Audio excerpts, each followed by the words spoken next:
Thank you, Bishop Paul, for the introduction and for inviting me to speak at your Lent course. As you've said, I'm Cathy Till and I'm a volunteer speaker for Open Doors, a ministry which supports Christians persecuted for their faith. You might wonder what I'm doing speaking in a series on slavery and trafficking. I hope by the end of my talk, you will see that Christians in many countries are targeted for slavery and trafficking because of their faith. The slavery in our city happened because we saw black people as lesser human beings, and that justified the way we treated them. Something we as a city have repented of, and we need to keep doing so as the effects of slavery are still evident today. Those we enslaved were not like us. They were different and considered lesser human beings. In many countries, this is how Christians are seen. And that is why they are targeted in exactly the same way. I don't know about you, but I love old hymns. And as I was praying about this talk, God brought one to mind: the church is one foundation. And in particular, the refrain, one church, one faith, one Lord. Many people use the term persecuted church, and I don't like the term because it creates a divide between us and them, and thereby builds a gap which helps us disengage from them.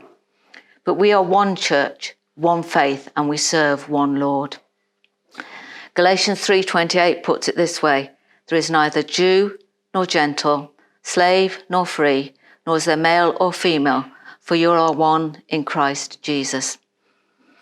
And in 1 Corinthians 5:25-6 it says, so that there shall be no divisions in the body, but that all his parts should have equal concern for the other. If one part suffers, every part suffers with it.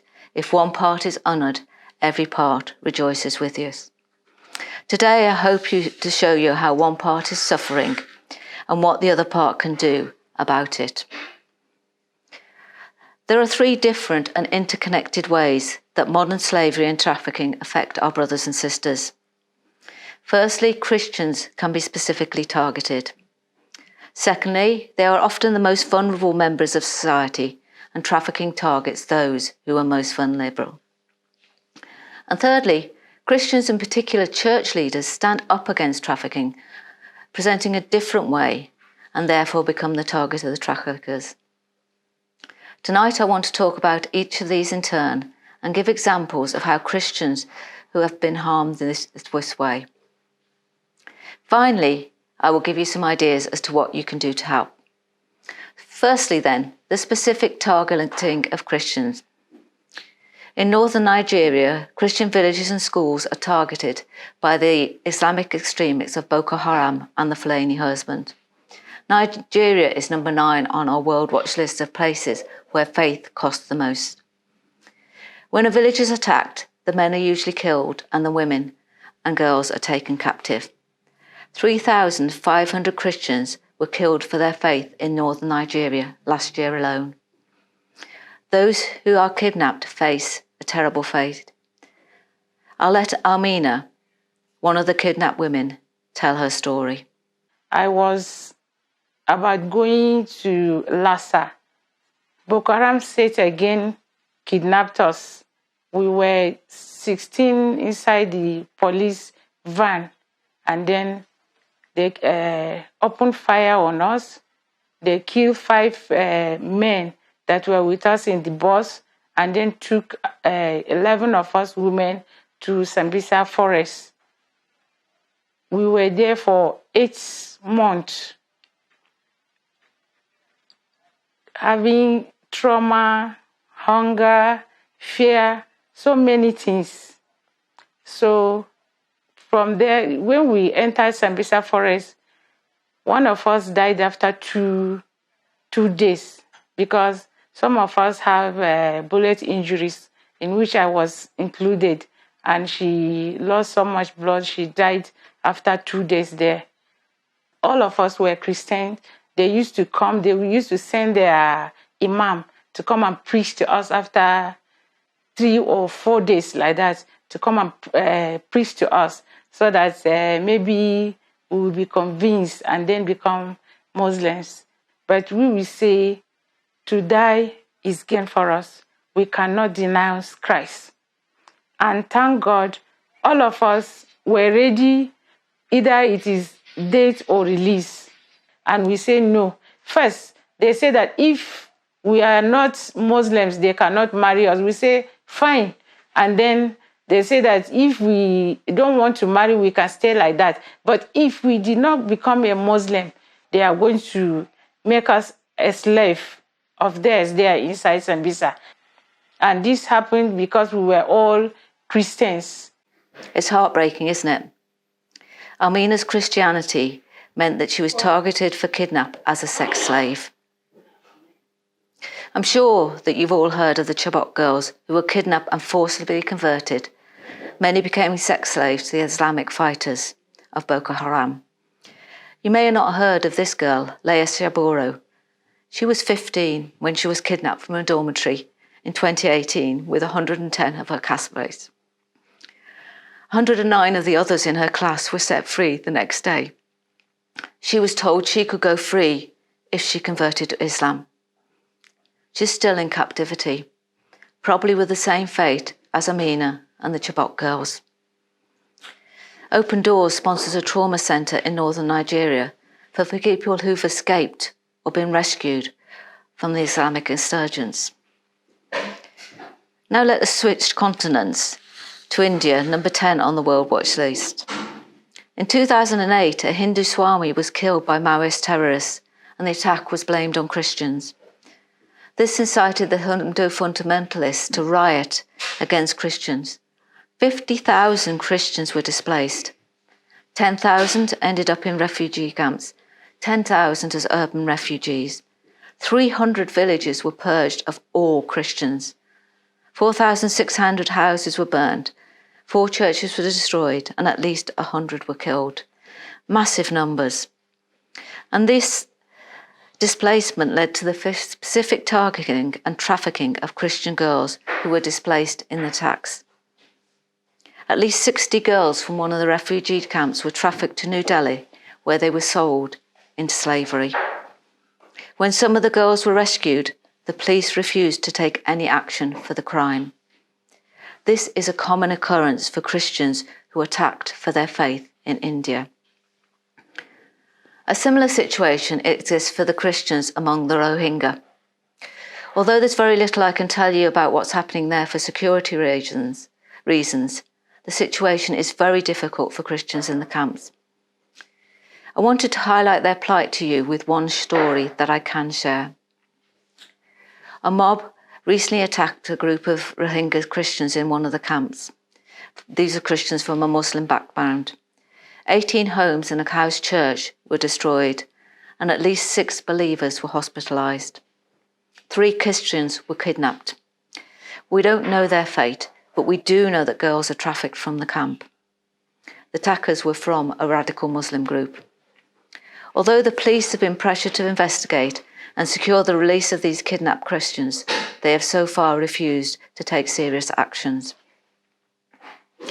Although they've not been forced from their homelands, the majority Kachin and Chin tribes in Myanmar are also being targeted by the army, who frequently attack and burn villages. The results of these attacks targeted at Christians leaves the women particularly vulnerable to modern slavery. The military are encouraged to marry young Christian girls to convert them to Buddhism. Reports say that the soldiers are promised money or promotion to do so. In Kachin State, 130,000 people, more than 90% of whom are Christian, have been displaced. Some of the displaced women are trafficked to China, where they are sold as brides. Myanmar, as we know, is a particularly difficult situation at the moment with the coup that's just happened. And the military are hand in hand with the Buddhist nationalists. Our brothers and sisters in Myanmar are on their knees praying for the army, using Matthew 5:44. But I tell you to love your enemies and pray for those who persecute you. Secondly, trafficking exploits the most vulnerable. Christians are often the most vulnerable members of society. They are often denied jobs and education, which leaves them vulnerable to trafficking. As we've heard with the Rohingya, and the Chin in Myanmar, they're often found among ethnic minority groups. They are vulnerable to persecution for their ethnicity by the state and their Christianity by the majority faith. I want to begin by telling you a story that I heard when I was in Egypt, which illustrates the systemic nature of that persecution. A young Muslim girl came to the staff room. I was told this by a teacher. A young Muslim girl came to the staff room looking for the marks from her paper. The teacher rifled through the papers and she couldn't find the girl's paper. She found it in a different pile. The Muslim teacher said to the student, "You'll have to come back later to get your marks because it was in the wrong pile." Christian papers are systemically marked lower than Muslims. This systemic persecution means that the Christian girls in the rural areas of Upper Egypt are vulnerable to grooming. Years of persecution means that Christians live in poverty. To a young girl in this situation, the offer of marriage by someone who appears kind can often seem like an attractive way out of the poverty and hardship of their daily lives. So the Salafists, which are an Islamic fundamentalist group which operate in Lower Egypt, have set up a network whose sole aim is to seduce and abduct Christian girls and young women. They seek to convert the women to Islam, and if they don't convert voluntarily, they hold them against their will until their 18th birthday, when they can legally change the girl's religion without her parents' consent. The girls are then married up, rarely to the person who groomed them, or they are sent to Gulf states as domestic servants, where they are sexually exploited. Forced marriage is modern slavery. One of our partners I met in the Middle East works to rescue girls who've been trafficked this way. When they arrive in the Middle East, their passports are taken, so they have no way of escape, and they're not paid for their domestic servitude. The project has a lawyer who gets the girls a new passport. When the documentation is secured, they have to flee in the middle of the night, often with only the clothes they are wearing, and they're immediately put on a flight back home to save them from being taken back to their servitude. They're also given a month's salary. Most families will not take the girls back without this, because the prevalent thought is that if you are raped or forcibly married, then it's always the girl's fault. And that was something that was prevalent in our society not that long ago. So the fact that they come home with money enables the girls to say that they work there without disclosing the horrific abuse they suffered. In Pakistan, kidnap and forced marriage of Christian girls is rife. Christians are often on the lowest rung of society. Last year, a 12-year-old Christian girl was kidnapped from her home in Faisalabad. She was discovered in a home 68 miles away. She was chained up in a cattle pen for 6 months and forced to marry her 29-year-old abductor. Police investigations initially held her abductor, but then released him, saying there was no evidence the girl had not consented to the marriage and that a medical report said she was 16. The court agreed, and the girl was released into her abductor's custody. Her father disputed the court report and showed his daughter's birth certificate, along with a photograph of the deep cuts and sores on her ankles. He said, "They repeatedly raped my daughter. She was in trauma after being subjected to physical and mental torture. They forcibly converted her to Islam. She was kept as a slave and forced to work having a chain attached to her ankles. Police were not registering my complaint and threatened me for being a minority Christian and used discriminatory marks." In another similar case, a 14-year-old girl from Faisalabad was kidnapped at gunpoint and forced to marry her 45-year-old kidnapper. She managed to escape and is in hiding with her parents because the courts have said she must return to her abductor. In 2019, a report by the Human Rights Commission of Pakistan estimated 1,000 Christian and Hindu women are abducted and forcibly married every year. Most of the victims are minors. Sexual assaults and fraudulent marriages are used by perpetrators to entrap victims, and the authorities rarely intervene. I'm sure most of you are familiar with the plight of the Uyghur Muslims. Persecution of the Uyghurs is driven by nationalism. To be a Chinese is to be communist. To be a communist means that your first allegiance is to the state, not to God. Christians among the Uyghur are doubly persecuted for their faith and their ethnicity. Uyghurs face discrimination in the job market, something which is common regardless of their faith. However, Christian women face additional pressures from their families. I met one convert from Islam. We'll call her Sarah. She told her parents she would become a Christian. They were horrified and told her that she must be married by the end of the week, or they will forcibly marry her to a man from the mosque. To cut a long story short, she came before the end of the week and said she found a Christian to marry him. They didn't think there were any other Christians among their people, so therefore they imprisoned her and told her she would forcibly marry this man from the mosque. She escaped while the preparations were going on and fled with her husband. But they felt called to go back and minister amongst their people, and she now lives in the same village she grew up in. Her parents walk past her and blank her and her children in the street. The only time her father rings her is to tell her he'll offer her a lot of money in order for her to convert back from Christianity to Islam. She refuses. Our partners have set Sarah and her husband Abraham up in a livelihood project so they can help alleviate the poverty and the temptation of taking the money. We've all seen the re-education camps for Uyghur Muslims, where in addition to being forced to abandon their language and customs, they take part in forced labour.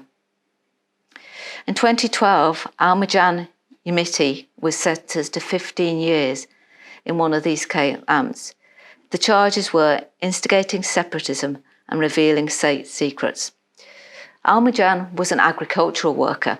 There's no way he would have had access to state secrets. He was arrested and interned because he was the pastor of an underground Uyghur church. Almajan was sent to a re-education by labour camp. Many other Christians are in these camps. In addition to the re-education, these camps are used in the cotton picking and processing industry in Xinjiang.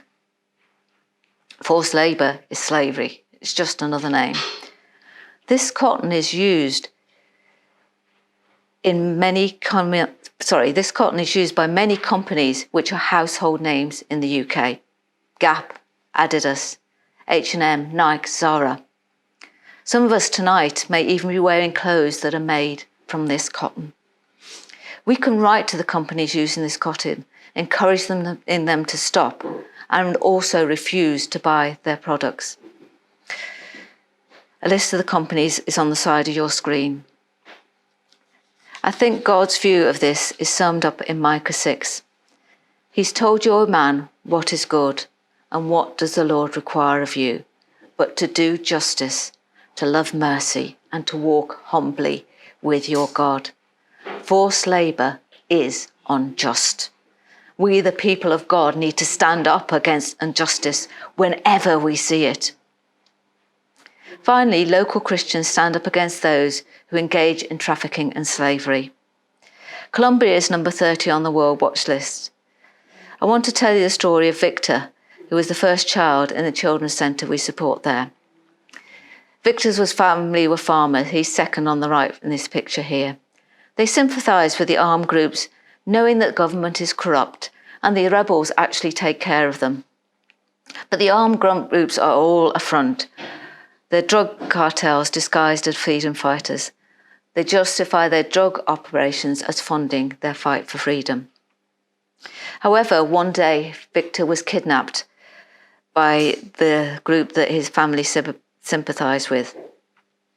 He was brutalised, and then came the day of his initiation. A kidnapped victim was knelt in front of him, and 14-year-old Victor was given a gun and told to shoot the man or be killed himself. He couldn't do it. He was beaten unconscious and left for dead. He was rescued, hospitalised, and he lost a kidney as a result. He ended up back with his parents to recover, but the armed gang came and knocked on the door and said as soon as he's well, he was going back with him. He was rescued by a pastor, but the pastor also couldn't keep him because he lived in the dangerous areas too. So in partnership with Open Doors, a children's centre was open where pastors could take the children that they had rescued. This centre has expanded to take children of pastors who've been killed for standing up against the militia, and for children of pastors who feel called to stay in what they call the dangerous areas, but don't want to put their children at risk. It's a place of healing and restoration for these children. When an Open Doors colleague visited the centre a couple of years before I did, Victor was sat in his corner. He would not interact with a single person. He was so traumatised by what he had been through. When I visited, he was on the staff. He couldn't have been more helpful. God had transformed him and was using him to transform other children who'd been enslaved in the armed groups, just as he was. You may be asking yourself why an organisation that helps Christians who are persecuted for their faith is working in Colombia. One of the first things that our partners told us was that pastors are the number one enemy of the armed groups. They are more effective at combating the lies they tell and rescuing people from their clutches than the government, the local officials, or the local army, who are all corrupt and turn a blind eye. Faith does not allow us to turn a blind eye. Daniela's father paid the ultimate price for standing up against the armed gangs. I'll let her and her mother tell you their story.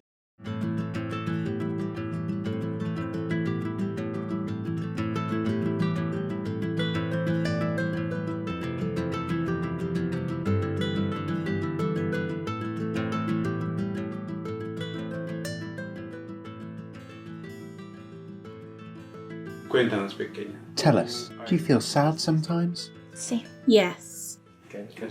What makes you sad? Pues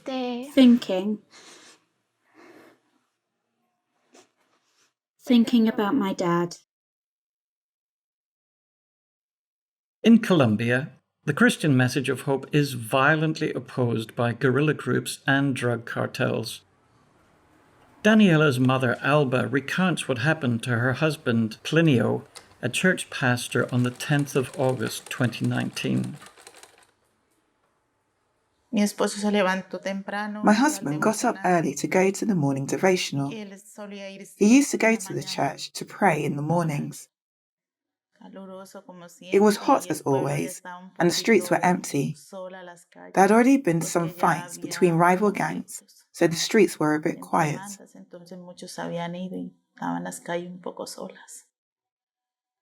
All was normal around the house. The children were playing, the others and I were preparing the chicken. My husband was watching television. He had already come back from the church.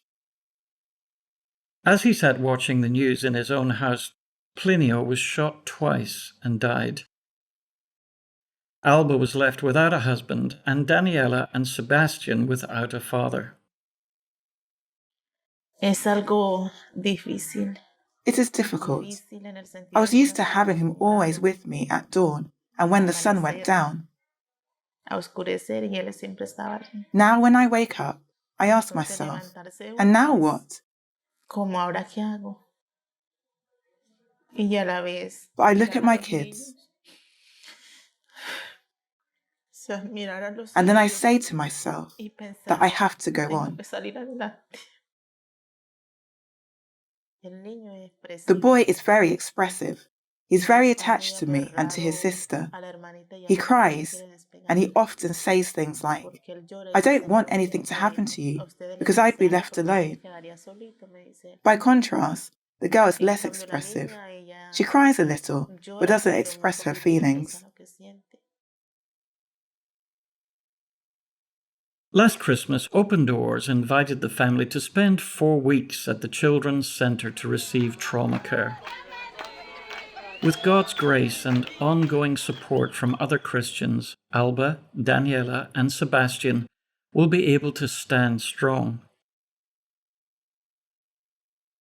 Nunca me ha faltado la gracia de Dios. I have never been without God's grace. Someone was telling me the other day that God is never going to forsake me, and that's the way it's been up to now. Ha sido así. On 2 occasions, my husband preached about martyrs, and he told us, if the Lord calls us to this, we should not feel defeated, but victorious. So then, what I'm going through, even though it hurts, it is a victory. No nos debemos sentir en derrota, sino en victoria. We asked Daniela what she thinks her father would have liked for her to do in the future. Well, to be a great person and to follow in the ways of God.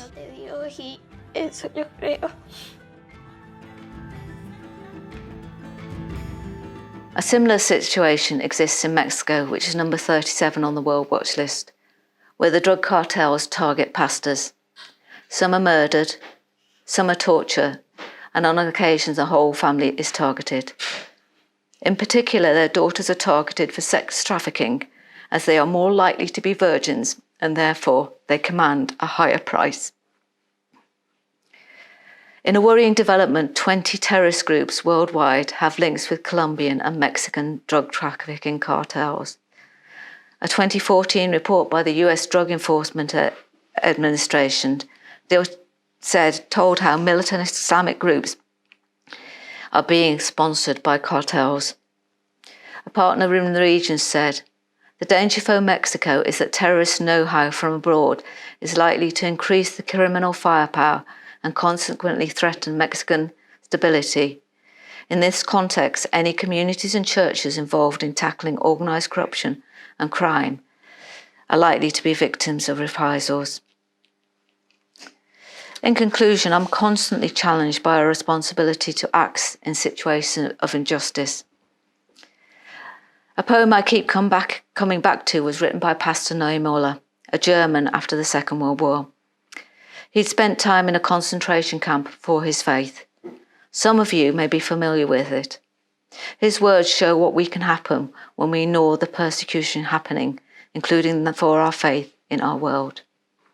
First, they came for the communists. I didn't speak out because I wasn't a communist. Then they came for the socialists, and I did not speak out because I was not a socialist. Then they came for the trade unionists, and I did not speak out because I was not a trade unionist. Then they came for the Jews, and I did not speak out because I was not a Jew. And then they came for me, and there was no one left to speak out for me. I hope I've given you a flavour of how Christians are specifically targeted for modern slavery and trafficking, and that Christian women are doubly targeted because of both their faith and their gender. But how do we prevent ourselves from being like Pastor Neumoller, standing by because it doesn't affect us, or being paralysed because it seems too big a problem for us to deal with? I want to give you tonight 3 specific things that we can all do to stand by our brothers and sisters. Firstly, you can write to your MP. Our advocacy team regularly petition the government. March the 8th is International Women's Day. If you use the link, you can petition the government to highlight gender-based violence against Christian women. You can also sign up at our website for regular updates. As we've heard in the case of the Uyghur Christians, we can use our purchasing power. And finally, but most importantly, we can pray. Open Doors founder Brother Andrew said that the most we can do is the least we can do, and that is pray. Here are 3 ways you can engage in prayer. You can sign up for regular updates by email or post. You can join a prayer group. I run one in South Liverpool. If you're in your office or if you get in touch with the Cathedral, they can put you in touch with me and I can give you the details. Thirdly, you can order the World Watch List booklet and pray through it. Thank you for listening tonight. I will now be available live to try and answer any questions that you might have.